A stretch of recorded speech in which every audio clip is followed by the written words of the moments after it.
할렐루야, 반갑습니다. 바울과 바나바는 성령님께서 택하셔서 이방 선교를 위하여서 선교사로 파송한 그런 사람들이죠. 이들이 여러 곳곳을 다니면서 계속해서 주님의 복음을 전달했습니다. 그렇게 이 지역 저 지역 때로는 반대가 있으며 닿는 곳으로 피하여서 복음을 전했는데 지금 루스드라라고 하는 곳에 와 있습니다. 이곳에서도 열심으로 변함없이 주님의 복음을 증거하고 있었는데 이곳에 어떤 사람이 있었는가 하면 태어나면서부터 걸어본 적이 없는 불구자가 있었습니다. 모태에서부터 이 걸음을 걸을 수가 없는 존재로 태어난 그러한 참 여러 가지 슬픔이 많은 사람이죠. 고통이 많은 그런 인생이었습니다. 누구나 걷는 그것을 단 한 번도 걸어본 적이 없는 절망의 남자가 있었습니다. 그런데 먼 곳에서 와서 복음을 전하는 바울이 말하는 그 복음을 유심히 그 남자가 듣고 있었습니다. 사실 이 루스드라는 여러 가지 지식이 많은 그러한 동네였는데 아무리 많은 지식을 들었어도 자신에게 소망이 생기지를 않았습니다. 걸을 수 없는 이 사람이 무슨 소망이 있겠어요? 세상의 얘기 들어봤자 아무 소망이 없었어요. 그런데 하나님께서 주의 종들을 통해서 주시는 이 말씀을 들을 때 그의 마음 안에 믿음과 소망이 생겼다는 것입니다. 바울을 말하는 것을 가만히 듣다 보니까 믿음이 생겼어요. 믿음이라고 하는 것은 하나님의 말씀을 듣는 데서부터 시작이 됩니다. 생명의 말씀을 증거하는데 그 말씀을 들으면서 예수님에 대한 확신을 갖기에 이르렀습니다.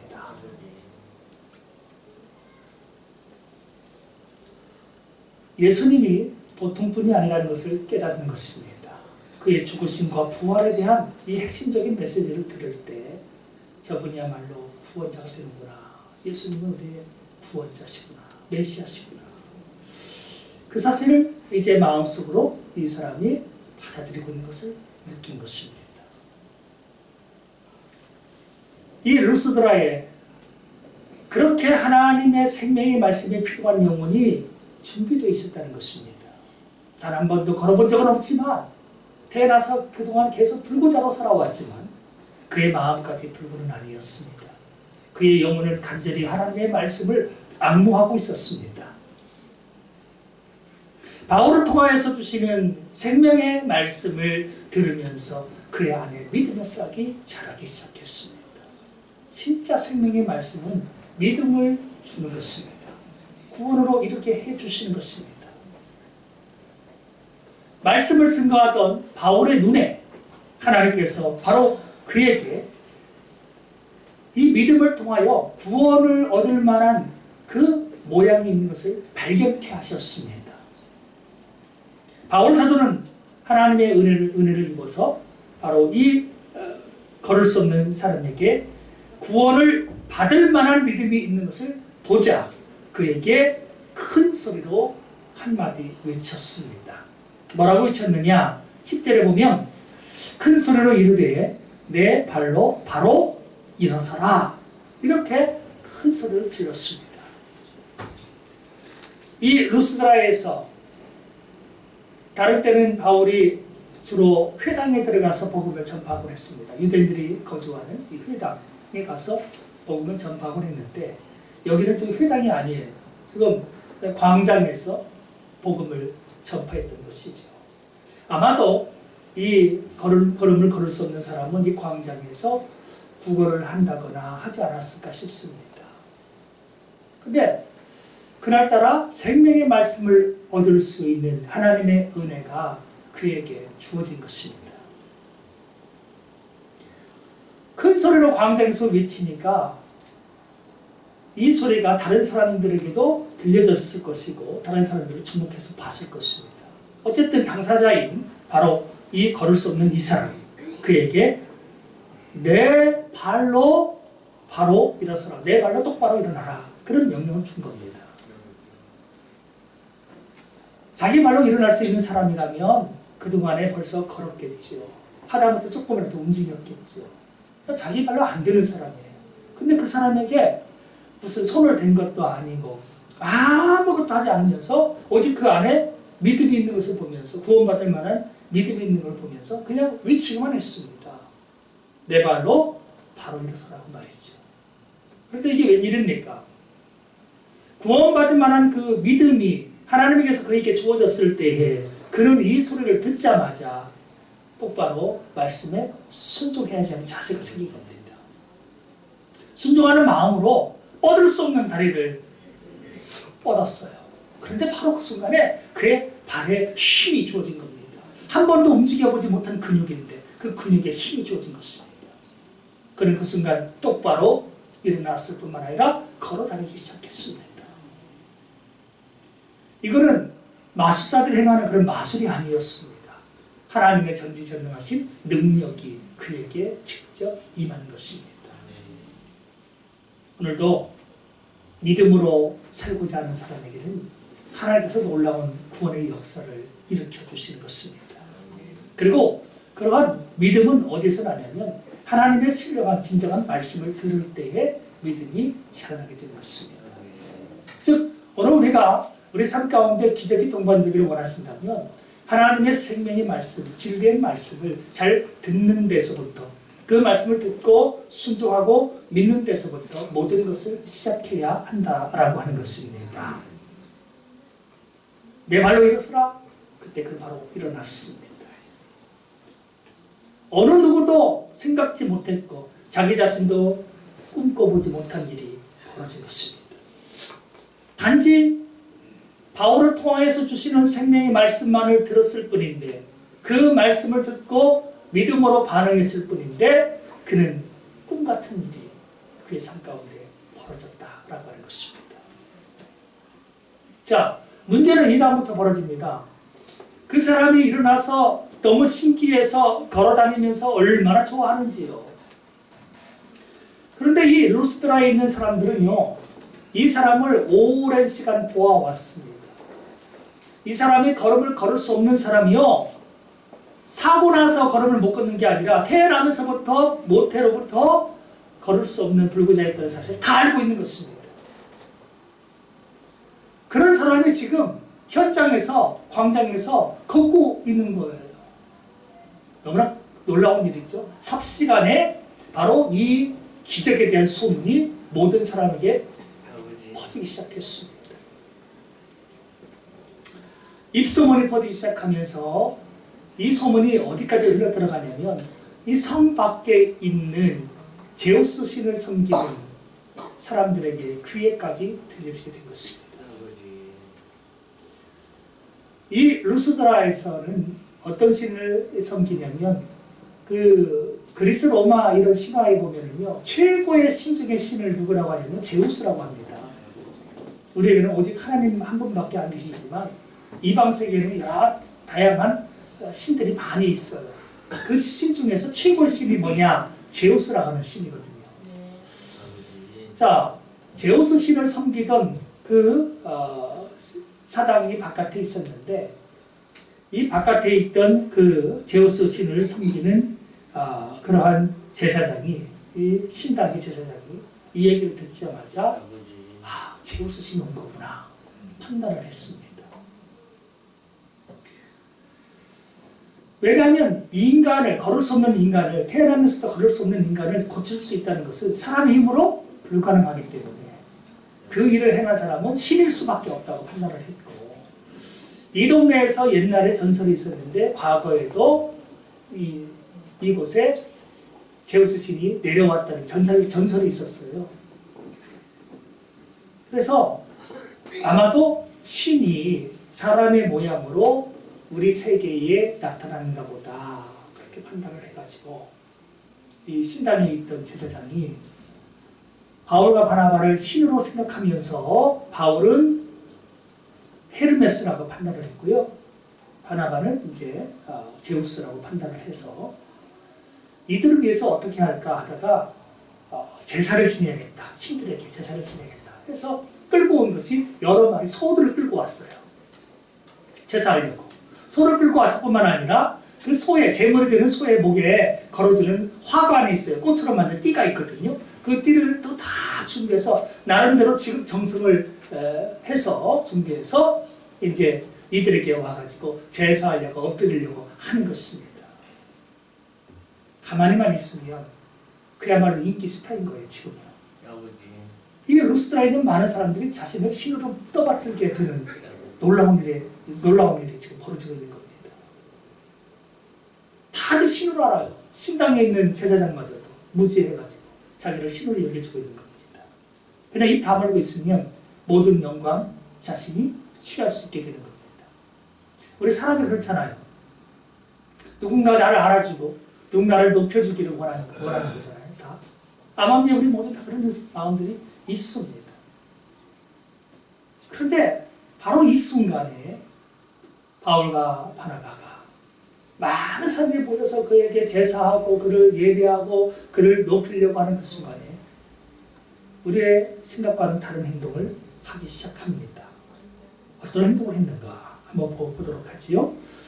자, 일단은 11절에 그들의 반응부터 한번 보시죠. 소문이 퍼진 다음에 자, 무리가 바울이 한 일을 보고 루가오니아 방언으로 소리질러 이르되 신들이 사람의 형상으로 우리 가운데 내려오셨다 하여서 바나바는 제우스라고 하고 바울은 그 중에 말하는 자이므로 헤르메스라고 하더라. 자, 실제 최고의 신 제우스 신인데 바나바가 키로 더 크고 풍채도 좋았나 봐요. 말수도 적고. 그러니까 바나바를 제우스 신처럼 묵직한 제우스 신처럼 여겼고 바울은 말을 참 잘하더란 말이죠. 그러니까 웅변의 신, 어떤 제우스 신의 전령사와 같은 웅변의 신, 연설을 담당하는 신인 헤르메스라고 지금 바울을 여겼습니다. 그래서 이들이 왔으니까 난리가 난 거죠. 신들이 우리 가운데 오셨으니까. 그래서 난리 나가지고 지금 제사하려고 준비하고 있는 겁니다. 자, 이 13절 보시죠. 시 외에 있는 제우스 신당의 제사장이 소와 화환들을 가지고 대문 앞에 와서 광장 대문에 와서 무리들과 함께 제사하고자 했습니다. 누구한테요? 바울과 바나바한테. 신들이라고 여기는 그들에게 제사하려고 했습니다. 제사장이라고 하는데 진짜 신이 아닌 사람인데도 신처럼 여기고 그가 굉장히 무지하다는 걸 우리가 알 수 있어요. 우상을 숭배하는 그 지도자들이 얼마나 무지한가. 사람인데 신으로 여기고 제사하려고 무리와 함께 제사하려고 그렇게 충동하고 있는 것입니다. 바로 이 순간이었어요. 두 명의 사도가 어떻게 반응했는가. 가만히 있으면 이 영화를 다 얻는데 모든 영광을 다 얻을 수 있는데 이때 두 사도는 14절과 같이 했습니다. 14절 한번 읽어볼까요? 시작. 두 사도 바나바와 바울이 듣고 옷을 찢고 무리 가운데 뛰어 들어가서 소리를 질러. 예, 여기 보니까 두 사도인 바나바와 바울이 이러한 자신을 예배하고 제사하려고 하는 이 소리를 들으면서 갑자기 옷을 찢기 시작했습니다. 자기들이 입고 있던 옷을 찢기 시작했습니다. 이것은 분노의 표시요, 이것은 슬픔의 표시요, 이것은 비통함에 대한 표시였습니다. 똑같은 인간인데 자기를 신으로 여기면서 우리가 한 것도 아닌데 하나님이 하신 일인데 우리가 한 일처럼 나를 떠받들려고 하는 그들을 바라보면서 얼마나 마음이 아픈지요, 얼마나 비통한지요, 옷을 찢기 시작했습니다. 사람들은 갑자기 자기를 제사하려고 했는데 그들이 옷을 찢으니까 당황하기 시작한 거예요. 저들이 왜 그럴까? 신들이 왜 옷을 찢고 있을까 생각한 겁니다. 바로 그 순간 이 비통함을 표현하면서 그들은, 이 바울과 바나바는 이 사람들에게 바로 하나님을 소개했던 것입니다. 자기 자신이 아닌 이런 놀라운 능력의 원천이 되시는 하나님을 소개하는 것입니다. 자, 15절에 보면 이렇게 시작하고 있어요. 이르되 여러분이여 어찌하여 이러한 일을 하느냐. 자, 어째서 왜 우리 이와 같은 무지몽매한 일을 왜 이렇게 사람을 시로 떠받드는 이러한 가증한 일을 행하고 있느냐라고 하는 것입니다. 이건 죄악이거든요. 어째서 이런 일을 하느냐? 하지 말아야 할 일을 왜 하느냐라고 하는 것입니다. 그러면서 자기 자신들을 밝힙니다. 우리도 여러분과 똑같은 성정을 가진 사람들, 여러분과 같은 똑같은 감정을 가지고 있고 우리 똑같은 육체를 가지고 있는 인간이다. 자기 자신들을 그렇게 공개했습니다. 입 다물면 영광 다 얻는데 일부러 똑같은 사람이라는 것을 극구 밝혔다는 것입니다.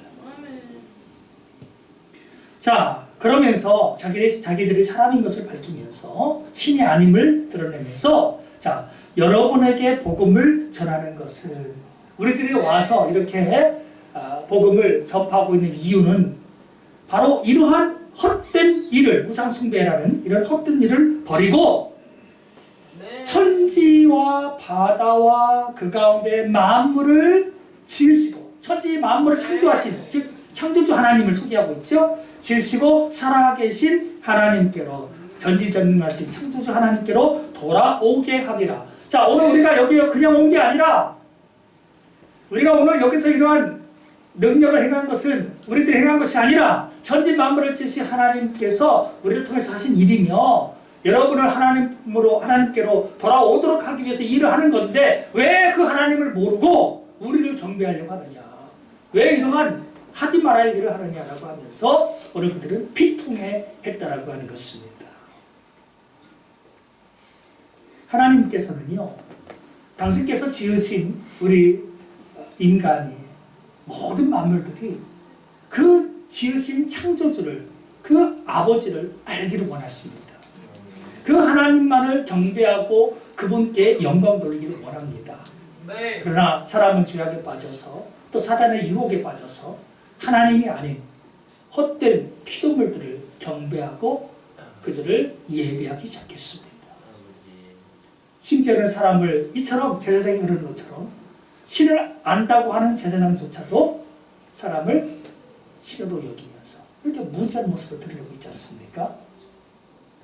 오늘 이런 것은 전부 죄악이기 때문에 이런 일을 이제는 내려놓고 하나님께로 돌아와라. 그게 복음의 메시지의 핵심이었습니다. 오늘 우리가 여기에 왜 왔느냐? 바로 하나님의 복음을 증거하기 위해 왔다. 이런 헛된 모든 우상 숭배하는 일들을 버리고 하나님 앞으로 돌아와야 한다. 온 세계의 주인은 바로 하나님이시다. 자, 그것을 드러낸 것입니다. 결국은 오늘 이 글을 썼던 남자가 걷게 된 것이 누구의 능력이라는 거예요? 자기들의 능력이 아니라 하나님의 능력이다. 우리 똑같은 사람이니까 우리가 한 거 아니다. 하나님께서 하신 것이다. 그러므로 하나님께 예배하고 하나님께 영광을 돌려야 되는데 왜 사람이 우리에게 하느냐? 결국 우리는 사람이고 도구에 불과하다. 하나님의 은혜의 통로에 불과하다는 것입니다. 적극적으로 자신이 신이 아님을 드러냈습니다. 적극적으로. 때로는요, 우리들이 믿음 생활하면서 누군가가 나를 높이고 있을 때 우리는 적극적으로 이렇게 부인하면서 하나님을 드러내고 하나님께 영광을 돌립니까? 아니면 그냥 어느 정도 하는 것처럼 하다가 그냥 모르는 채 하고 때로는 그 영광을 우리가 가로채기도 하십니까?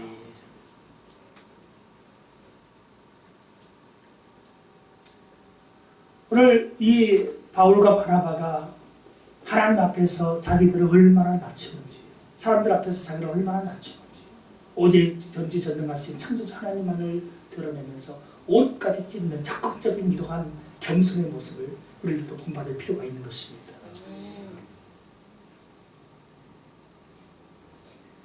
하나님께로 돌아오라고 이방 세계에서 그들을 외쳤습니다. 모든 만물을 지으신 창조주 하나님께로 돌아와라. 그러면서 오늘 오매한 그들을 가르쳐 주는데, 자 16절에도 보면 뭐라고 얘기하시냐면 하나님이 지나간 세대에는 모든 민족으로 자기들의 길들을 가게 방임하셨으나, 전 세계에 복음이 증거되기 전에는 아직 성경이 다 이렇게 완성되기 전에는 하나님께서 불의한 길을 걷던 그들을, 하나님을 알지 못하고 무지하게 행동했던 그들을 때로는 방임, 그죠? 알면서도 그냥 묵인하신 면이 있었다 이겁니다. 아직 복음을 모르기 때문에 하나님께서 봐주는 것이 있었대요. 그러나 그렇다고 해서 그게 죄가 아닌 게 아니라는 것이죠. 오늘 17절에 보면 모든 마음을 통하여서 하나님을 알 수 있도록 만들어 두셨다는 것입니다. 17절 보시죠. 그러나 자기를 증언하지 아니하신 것이 아니니, 즉 하나님의 살아계심을 나타내지 아니한 게 아니다. 즉 나타냈다는 것입니다. 적극적으로. 곧 여러분에게, 그러면 어떻게 나타나셨느냐? 하나님이 하나님 되시면 어떻게 나타냈냐면 여러분에게 하늘로부터 비를 내려주셨고, 또 만물이 결실하는 결실비를 주셔서 그 선한 일을 하나님께서는 해주셨고, 때로 음식과 기쁨으로 여러분의 마음에 만족을 느끼게끔 해주셨다는 것입니다. 사실 온 이 천지 만물을 산천초목을 누가 물 주고 누가 그들을 기릅니까? 우리 사람이 하는 게 아니잖아요. 우리는 우리 정원에 있는 것만 해도 이 각을 내면 얼마나 힘이 드는지요. 이게 몇 날 며칠이 걸리잖아요. 우리 밭에 하나 경작하고 밭에 논에 뭐 이런 것들을 하나씩 하려면 얼마나 땀방울 흘려요. 잡초 가서 다 뽑아야죠. 그 땡볕에서 일을 하면 얼마나 힘든지. 그러니까 조그만 땅덩어리 하나도 우리가 관리하려면 이렇게 힘든데 천지 만물을 누가 관리해요? 사람이 하나요? 안 해요. 저 새들은 누가 먹이나요? 바다에 있는 물고기는 누가 먹이나요? 저절로 알아서 하는 게 아니에요. 다 하나님께서 하시는 일이란 말이죠. 그분이 만드셨기 때문에 그 하나님께서 모든 것을 다 하나님의 선하신 뜻대로 운행하세요. 계절이 돌아오는 것 누가 해요? 우리들 합니까? 우리는 그 계절에 순응해서 살아갈 뿐이에요. 계절을 만드신 이도 하나님이시고 계절의 때에 따라서 돌아가게 하시는 것도, 그래서 마음벌이 결실할 수 있는 결실기를 주신 것도 하나님께서 하신 거예요. 봄이 오면 여름이 오고 가을이 오고 겨울이 오고 또 이게 다시 돌아가요. 그래서 마음벌로 하여금 움트게 하시고 결실 맺게 하시고 또 죽게 했다가 다시 또 일어나게 하시고 모든 걸 다 하나님께 하신단 말이에요. 즉 과거에 적극적으로 복음이 증거되지는 않았을지라도 천지 만물을 보면 누군가 창수가 있다는 사실을 알 수 있게 만드셨다는 거죠. 하나님의 신성이, 그분의 능력이 모든 마음을 가운데 이미 깃들어 있었다라고 하는 것입니다. 오늘 그 얘기하고 있는 거예요. 오늘 이곳에 와서 이런 일을 하지 마라. 앞으로 과거에 하나님께서는 무견해 주셨지만 이제는 천지 만물을 주신 하나님에 대해서 여러분이 들었고 그분의 능력을 봤으니 앞으로 하나님 외에 어느 누구도 영광을 돌리면 안 된다. 앞으로 하나님께로 우리는 돌아가야만 된다. 그것을 승급케 하신 것입니다. 그래서 18절에 보면요, 이렇게까지 얘기했는데 사람들이 어떻게 하는지 아세요? 여전히 그들을 신으로 여기고 그 고집이 변하지 않아요. 그 지식 생각이 한번 삐뚤어진 그들의 마음이 쉽사리 고쳐지지 않습니다. 그래서 18절에 보면 이렇게 말을 하면서 겨우 무리를 말려 자기들에게 제사를 못하게 하니라. 딱 얘기하자마자 바로 복음을 받아들이고 알았습니다 한 게 아니었어요. 여전히 복음이 들렸지만 그 복음을 거절하고 기어이 준비해온 제물로 제사를 하려고, 그들이 신이 아니라고 말했음에도 불구하고 여전히 신으로 믿고 싶은 거예요. 인간의 힘으로 할 수 없는 거대한 능력을 행한 이들이 아마도 신일 것이라고 여전히 믿고 있는 거예요. 이게 우매한 사람이라는 거죠. 한번 고집적으로 뭔가를 생각하면 자기 생각이 절대적으로 맞다고 생각하는 거예요. 사실을 증명해줘도 안 믿는 거예요. 내가 믿고 싶은 것만 믿으려고 하고 내가 듣고 싶은 것만 들으려고 하는 것이 죄악에 빠진 인간의 현실의 모습인 것입니다. 오늘 우리는 내가 믿고 싶은 것만 믿으려고 하지 말고 내가 듣고 싶은 것만 들으려고 하지 말고 생명의 이 복음, 진리의 이 말씀이 들려올 때마다 마음으로부터 듣고 순종하고 또 그 말씀에 믿음이 더해져서 하나님의 뜻에 따라서 순종하며 살아가는 삶이 있어야 할 것입니다. 오늘 하나님께서 이 루스드라에서 이 일어날 수 없었던 사람을 고쳐주신 일을 통하여 루스드라에 있는 사람들이 하나님께로 돌아오기를 원하셨던 것처럼 또한 아울러 이 시간 말씀을 듣는 우리들도 마음으로부터 하나님께로 전심으로 돌아오기를 원하고 계시다는 사실을 기억해야 됩니다. 우리가 주일날 예배 시간에 나와서 앉아있다고 온전히 돌아오는 게 아닙니다. 믿음으로 하나님 앞에 반응을 해야 되는 것입니다. 하나님의 말씀을 들으실 때 그냥 쑥 지나가는 말씀을 하지 말고 여전히 내 고집을 가진 채로 이렇게 취사 선택해가지고 저거는 괜찮은 말씀이니까 듣고 저거는 아닌 것 같아요 하지 말고 모든 수시는 그 말씀을 생명의 말씀을 받아들이면서 믿음으로 그것을 순종하게 되면, 그래서 하나님께로 돌아오게 되면 하나님이 바로 그 일을 제일 기뻐하시고 하나님 오늘도 그러한 영혼들을 찾고 계시다라고 하는 것입니다.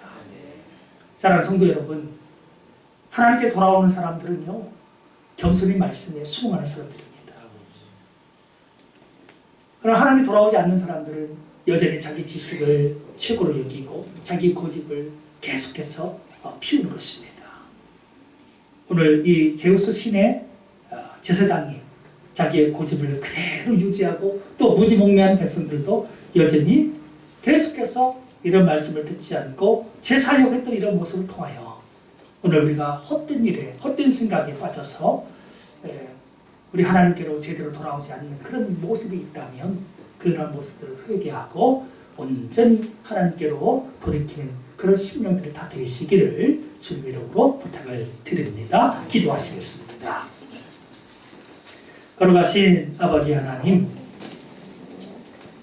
오늘 바울과 이 바나바가 루스드라에서 태어나면서부터 걸을 수 없었던 사람을